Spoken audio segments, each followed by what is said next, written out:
పల్నాడు జిల్లా రొంపిచెర్ల మండలంలోని అన్ని గ్రామాలలో ఘనంగా 44వ పార్టీ ఆవిర్భావ దినోత్సవం జరిగింది. ఈ సందర్భంగా మునమాక గ్రామంలో నూతనంగా ఏర్పాటు చేసిన జెండా దిమ్మె ఆవిష్కరణ చేసిన తెలుగుదేశం పార్టీ సీనియర్ నాయకులు కొల్లి బ్రహ్మయ్య. ఈ కార్యక్రమంలో పాల్గొన్న టీడీపీ పల్నాడు పార్లమెంటు కమిటీ ఉపాధ్యక్షులు మెట్టు వెంకటేశ్వర్ రెడ్డి, రొంపిచెర్ల మండల తెలుగుదేశం పార్టీ అధ్యక్షులు పల్లెల నాగిరెడ్డి, గాడిపర్తి సురేష్, బెన్ని, గ్రామ నాయకులు, పార్టీ అభిమానులు పాల్గొన్నారు.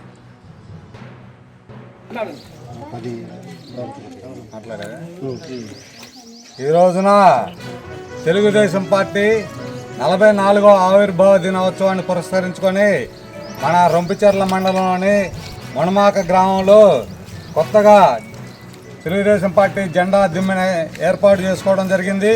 ఈ కార్యక్రమానికి ముఖ్య అతిథిగా వచ్చేసినటువంటి తెలుగుదేశం పార్టీ సీనియర్ నాయకులు శ్రీ కొల్లి బ్రహ్మయ్య గారికి, అదేవిధంగా మా సోదరుడు మెట్టు వెంకటేశ్వర రెడ్డి గారికి, మాజీ మార్కెట్ యార్డ్ చైర్మన్, మండల పార్టీ ప్రధాన కార్యదర్శి గాడిపర్తి సురేష్ గారికి, గ్రామ పార్టీ అధ్యక్షులకి, పెద్దలందరికీ పేరు పేరున హృదయపూర్వక నమస్కారాలు. తెలుగుదేశం పార్టీ ఆవిర్భవించి ఇవాళకి 44 సంవత్సరాలు.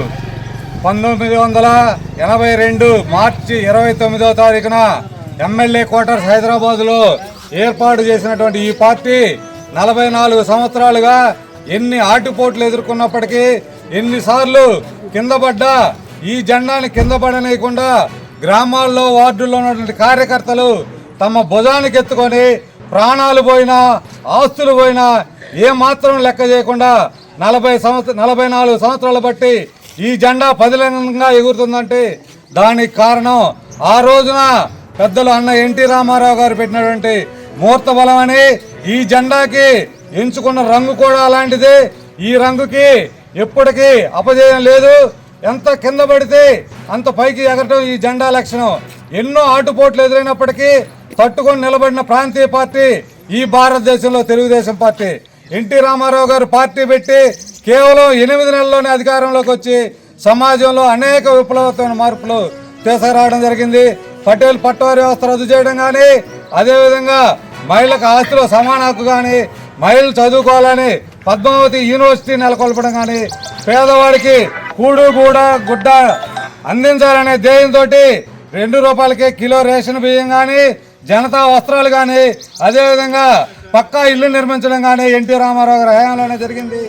ఈ దేశంలో సంస్కరణలకి మొట్టమొదటిగా ప్రవేశపెట్టింది ఎన్టీ రామారావు గారిని తెలియజేస్తూ, అలాంటి మహానుభావుడు పెట్టిన పార్టీలో ఉండటం మనందరి అదృష్టమని, తర్వాత ఈ పార్టీని టేకప్ చేసినట్టు నారా చంద్రబాబు నాయుడు గారు దాన్ని కొంత ముందుకు తీసుకెళ్లి ఐటీ విప్లవాన్ని, సాంకేతిక విప్లవాన్ని తెలుగు వారికి పరిచయం చేసి ఈ రోజున మన పిల్లలు విదేశాల్లో కానీ, హైదరాబాద్లో కానీ, పూణేలో కానీ లక్షల రూపాయల జీతాలు తీసుకుంటూ పనిచేస్తున్నారంటే అది తెలుగుదేశం పార్టీ కృషి అని, నారా చంద్రబాబు నాయుడు గారి యొక్క ముందు చూపని తెలియజేస్తూ, అదేవిధంగా 2024లో 164 సీట్లతో గెలవడం జరిగింది. మళ్ళా మన పిల్లల భవిష్యత్తు బాగుండాలన్నా, అమరావతి ముందుకు సాగాలన్నా, పోలవరాన్ని కట్టాలన్నా, గ్రామాల్లో శాంతి భద్రతలు ఉండాలన్నా కానీ 2029లో మళ్ళా తెలుగుదేశాన్ని మనం బలపరచాలని, దానికోసం ప్రభుత్వం చేసే సంక్షేమ కార్యక్రమాలు కానీ, అభివృద్ధి కానీ మనందరం ఎవరికి వాళ్ళే చంద్రబాబు నాయుడు లాగా ఫీల్ అయ్యి అందరికీ తెలియజేసి మరి ఒక్కసారి 2029లో విజయాన్ని చేకూరుస్తూనే ఈ రాష్ట్రం మారిద్దని, ఈ రాష్ట్ర గతి మారిద్దని, పొరపాటు చేసి మళ్ళీ కానీ జగన్మోహన్ రెడ్డి ఎక్కించామంటే ఈ రాష్ట్రం అధోగతి పాలైద్దని అందరికీ తెలియజేసి ఈ పార్టీ సిద్ధాంతాలను ముందుకు తీసుకుపోవాల్సిందిగా తెలియజేస్తూ, నాకు ఈ అవకాశం ఇచ్చిన ఈ గ్రామ పెద్దలందరికీ పేరు పేరున హృదయపూర్వక ధన్యవాదాలు.